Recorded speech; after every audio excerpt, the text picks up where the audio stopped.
প্রিয় স্টুডেন্টস, আজ আমরা দেখো শিকার কবিতার যে দ্বিতীয় অংশটা সেই দ্বিতীয় অংশটা পড়ব। তোমরা প্রথম অংশটা পড়েছো, আমি তো বলেইছিলাম যে একটু একটু সমস্যা মনে হবে, কিন্তু কবিতাটা যদি বুঝে যাও এটা একদম একটা সুন্দর কবিতা।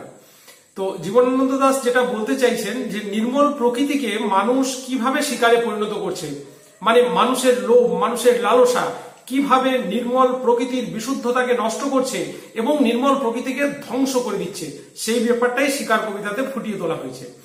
তো শিকার কবিতাতে দেখো দুটো বিষয় রয়েছে, একটা হচ্ছে মানে দুটো ভোরের বর্ণনা রয়েছে। একটা ভোরে আমরা দেখলাম নির্মল প্রকৃতির একটা বর্ণনা, সেখানে প্রত্যেকটা জিনিসকে কবি উপমার সাহায্যে ভালোভাবে বিষয়টাকে আবার ব্যাখ্যা করেছেন আমাদের সামনে। তো উপমা ব্যবহারের জন্য তোমাদের বুঝতে অসুবিধা হয়েছে হয়তো, কিন্তু আমরা আবার পুনরায় ওই ব্যাপারটা একটা আলোচনা করে নেব। আর দেখো, উপমা বিষয়গুলোর থেকে কেন এটাকে এরকম বলা হয়েছে এরকম ধরনের প্রশ্ন তোমাদের পড়বে না, শুধু মনে রাখবে কি বিষয়টাকে কার সঙ্গে তুলনা করা হয়েছে। যেমন ধরো প্রথমে যে অংশটা ছিল যে ভোর, আকাশের রং ঘাস ফড়িংয়ের দেহের মতো কোমল নীল। তাহলে আকাশের রং কেমন বা আকাশকে কবি কিসের সঙ্গে তুলনা করেছেন এই বিষয়টা তোমাদের মনে রাখার প্রয়োজন। আকাশ ঘাস ফড়িংয়ের দেহের মতো কোমল নীল। এরপর এই যে একটু স্নিগ্ধতা বিষয়টা বোঝানোর জন্য কোমল শব্দটা ব্যবহার করা হয়েছে।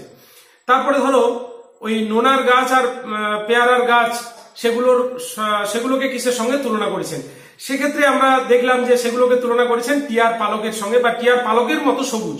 তাহলে তোমাকে ওই বিষয়টাই মনে রাখতে হবে। বিগত সালের প্রশ্নগুলো যখন আমরা বলবো তখন পরিষ্কার বুঝে যাবে যে কি ধরনের প্রশ্ন পড়বে এবং তোমাকে কি ধরনের উত্তর লিখতে হবে।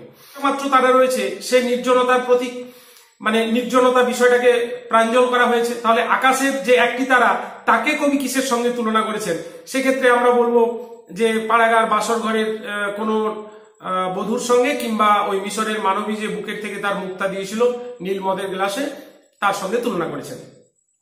এরপরে দেশওয়ালীদের জ্বালানো আগুনের রং কেমন, সেখানে বলা হয়েছে মোরগ ফুলের মতো লাল আগুন। তাহলে তোমাকে ওই বিষয়টাই মনে রাখতে হবে, আগুনের রং কেমন।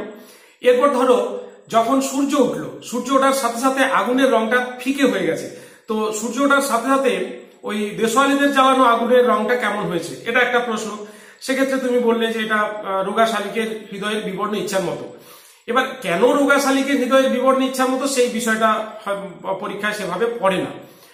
আর এরপর আমরা যে বিষয়টা দেখবো সেটা হচ্ছে দ্বিতীয় স্তবক, দ্বিতীয় ভোরে কি কি বিষয়গুলো রয়েছে। দ্বিতীয় যে ভোরটা রয়েছে সেই দ্বিতীয় ভোরের বর্ণনায় দেখো সারা রাত চিতাবাঘিনীর হাত থেকে নিজেকে বাঁচিয়ে নক্ষত্রহীন মেহগিনীর মতো অন্ধকারে সুন্দরীর বন থেকে অর্জুনের বনে ঘুরে ঘুরে সুন্দর বাদামি হরিণ এই ভোরের জন্য অপেক্ষা করছিল। এমন একটা সুন্দর বাদামি একটা হরিণ, সে সারা রাত চিতাবাঘিনীর হাত থেকে নিজেকে বাঁচিয়েছে।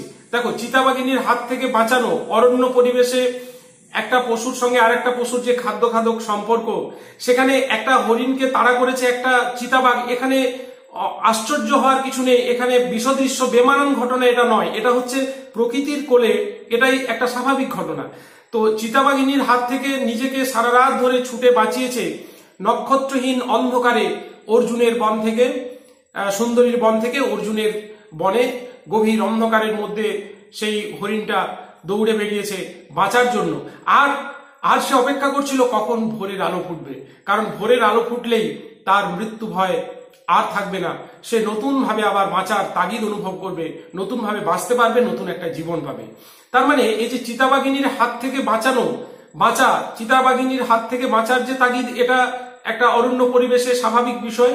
এবং যখনই সে চিতাবাঘিনীর হাত থেকে নিজেকে বাঁচাতে পারলো, ভোর এলো। ভোর আসার সঙ্গে সঙ্গে, ভোরের আলো ফোটার সঙ্গে সঙ্গে তার সেই মৃত্যু ভয় আর থাকলো না। কিন্তু হরিণ জানতো না তার জন্য কি অপেক্ষা করে আছে, সেটা আমরা দেখব। নক্ষত্রহীন মেহগিনীর মতো অন্ধকার, রাতের অন্ধকার, নক্ষত্র নেই, মানে গাঢ় নিকষ অন্ধকার।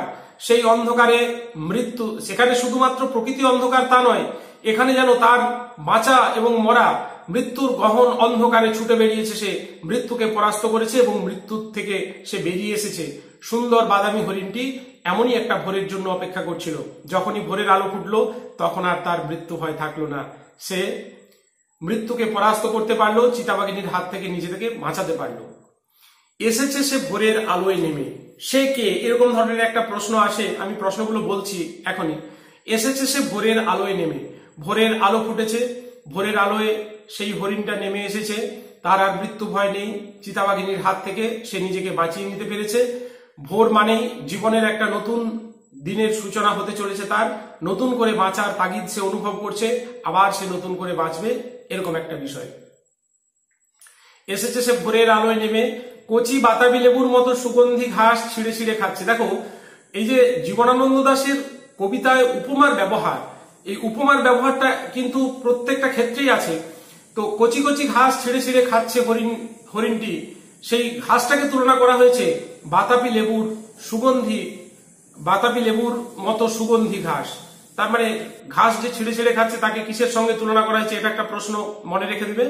এটা হচ্ছে বাতাবি লেবুর সঙ্গে তুলনা করা হয়েছে। কচি বাতাবি লেবুর সুগন্ধের মতো ঘাস সে ছিঁড়ে ছিঁড়ে খাচ্ছে। আর এই যে ছিঁড়ে ছিঁড়ে খাচ্ছে ভোরের আলোয়, তার মানে সে নতুন করে আবার বাঁচবে, সে ক্ষুণ্ণিবৃত্তির জোগাড় করছে, সে মৃত্যুকে পরাস্ত করেছে, এবার সে নতুন করে বাঁচবে, নতুন করে বাঁচার স্বপ্ন দেখছে সে। তাই ক্ষুণ্ণিবৃত্তির জন্য সারা রাত তো মৃত্যুর করাল গ্রাস থেকে নিজেকে বাঁচানোর জন্য আপ্রাণ প্রয়াস পেয়েছে হরিণটি। এবার সে ভোরের আলোয় নেমে কচি কচি সুগন্ধি ঘাস ছিঁড়ে খাচ্ছে। আর নদীর তীক্ষ্ণ শীতল ঢেউয়ে সে নামলো, ঘুমহীন ক্লান্ত বিহ্বল শরীরটাকে স্রোতের মতো একটা আবেগ দেওয়ার জন্য। দেখো, এবার সে কচি কচি ঘাস ছিঁড়ে খাওয়ার পরে সে নদীর তীক্ষ্ণ শীতল জলে নামলো। নদীর জল গতিময়তার প্রতীক। আর হরিণটা জলে নামলো, সেও যেন জীবনের আবার গতির সঙ্গে মিশে যেতে চায়, নতুন গতি পেতে চায় জীবনের। এই জন্য নতুন একটা আবেগ দেওয়ার জন্য, বা এটাকে আবেশ, কোথাও কোথাও আবেশ আছে, আবেশ বা আবেগ যাই হোক, গতিময়তা বোঝাতে নতুন করে সে বেঁচে উঠবে। তীক্ষ্ণ শীতল ঢেউয়ে সে নামলো, নদীর ঢেউয়ে সে নামলো। ঘুমহীন ক্লান্ত বিহ্বল শরীর ঘুমহীন ক্লান্ত কেন? কারণ সারা রাত সে চিতাবাঘিনীর হাত থেকে নিজেকে বাঁচানোর জন্য ওই সুন্দরীর বন থেকে অর্জুনের বনে ঘুরে বেরিয়েছে, তাই সে ঘুমহীন এবং তার শরীর ক্লান্ত ছুটে বেড়ানোর জন্য। এই ঘুমহীন ক্লান্ত শরীরটাকে জলে নামার পরে সে নতুন করে আবার বাঁচবে।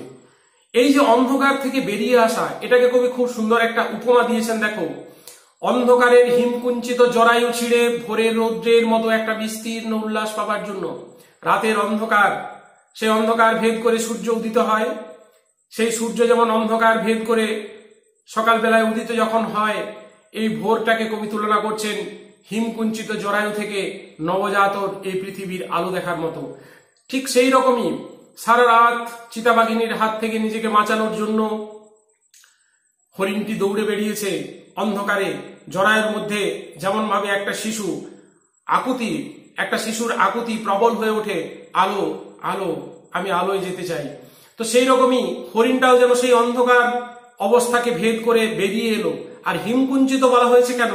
হিমকুঞ্চিত কারণ রাত্রের শীতলতা, রাত্রের যে শীতলতা, সেই শীতলতা বিদীর্ণ করে সে ভোরের আলোয় নেমে এসেছে একটা বিস্তীর্ণ উল্লাস পাওয়ার জন্য, জীবনের আনন্দ উপভোগ করার জন্য, নতুন করে বাঁচার জন্য। আর এই নীল আকাশের নিচে সূর্যের সোনার বর্ষার মতো জেগে ওঠে, সাহসে সাধে সৌন্দর্যে হরিণীর পর হরিণীকে চমক লাগিয়ে দেওয়ার জন্য। ক্ষুণ্ণবৃত্তির জোগাড় করেছে, জীবনের স্রোতে নতুন করে বেগ পাওয়ার জন্য সে নদীর তীক্ষ্ণ শীতল ঢেউয়ে নেমেছে। এরপর বিরাট একটা উল্লাস, বিরাট একটা আনন্দ, অন্ধকার বিদীর্ণ করেছে সে, মৃত্যুর অন্ধকারকে পরাভূত করে জীবনের আলোয় এসে নেমেছে। তার জন্য একটা বিরাট আনন্দ। আর সেই আনন্দে সোনার বর্ষার মতো, সোনার বর্ষা বিষয়টা একটু বুঝিয়ে দিই। দেখো, অরণ্যের ফাঁক ফোকর দিয়ে যখন সূর্যের আলো এসে পড়ে, সেটা বর্ষার মতো। বর্ষা হচ্ছে এক ধরনের অস্ত্র, সেই বল্লম আর কি।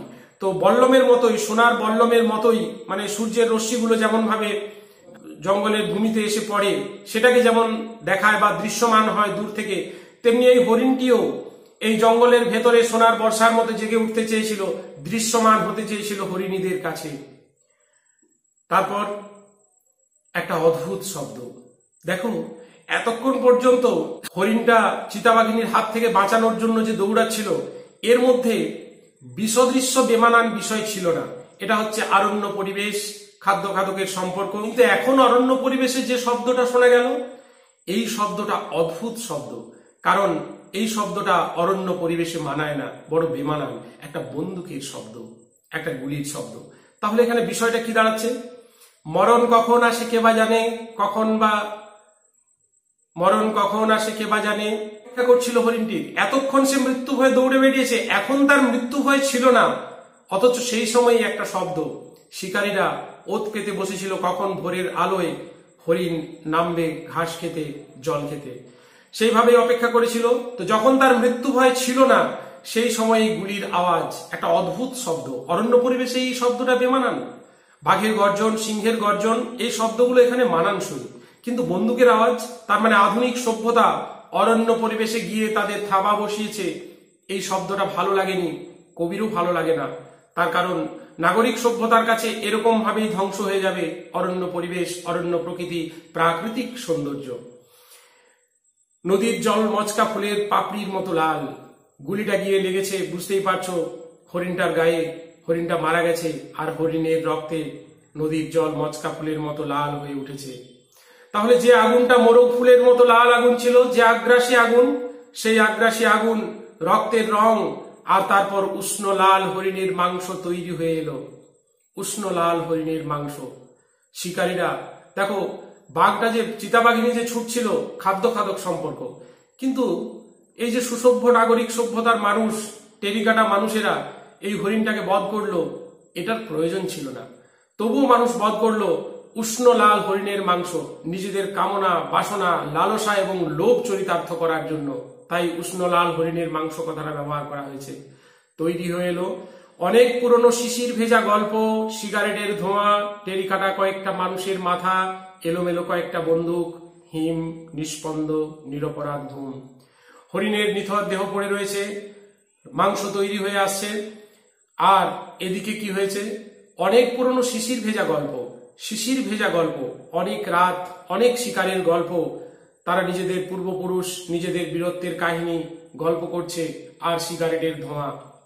তার মানে আধুনিক সভ্যতা অরণ্য পরিবেশে আগেও যে আগুন জ্বলছিল, সেই আগুন দেশওয়ালিরা নিজেদের গা গরম রাখার জন্য জ্বেলেছিল অশ্বত্থ পাতা দিয়ে। আর এখন যে আগুন, এই আগুন বিভৎস, এ আগুন কামনার আগুন, এ আগুন লালসার আগুন। সেই লালসার আগুনে পুড়ে ছাই হয়ে যাবে এত সুন্দর প্রকৃতির সৌন্দর্য। প্রকৃতিকে আমরা এমনি ভাবে একটু একটু করে গ্রাসে পরিণত করছি।